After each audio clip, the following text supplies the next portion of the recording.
Hello friends, welcome to ஸ்வாதண்ட சுவை kitchen. இன்றைக்கி நம்ம காளான் கிரேவி எப்படி செய்கிறதுன்றதை பார்க்கலாம்.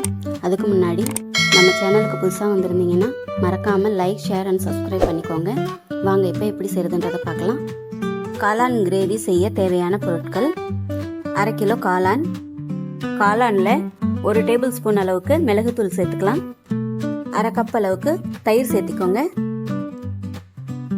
கரம் மசாலா, மஞ்சத்தூள், மல்லித்தூள், மிளகாத்தூள் கொஞ்சம் கொஞ்சமா போட்டு சேர்த்திக்கலாம். இந்த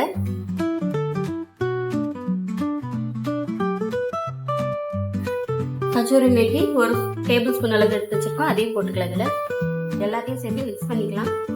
மசாலா மிக்ஸ் பண்ணியாச்சு. வாங்க இப்ப செய்ய ஆரம்பிக்கலாம்.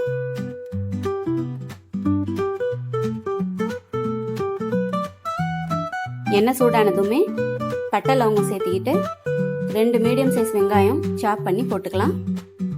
வெங்காயம் நல்லா வதங்கினதுக்கப்புறம் 1 டேபிள் ஸ்பூன் அளவுக்கு இஞ்சி பூண்டு பேஸ்ட் போட்டுக்கலாம். ஒரு மீடியம் சைஸ் தக்காளியை நல்லா ஃபைன் சாப் பண்ணி போட்டுக்கலாம். உப்பு தேவையான அளவுக்கு சேர்த்துக்கோங்க. மிச்சம் இருக்கிற மிளகாத்தூள், மல்லித்தூள், மஞ்சத்தூள் 3ஐயும் சேர்த்துக்கலாம். மசாலாலாம் மிக்ஸ் பண்ணி வச்சிருக்கிற மஷ்ரூமை போட்டுக்கலாம். ஒரு 1/2 கப் அளவுக்கு தண்ணி ஊற்றி மூடி வச்சுக்கலாம்.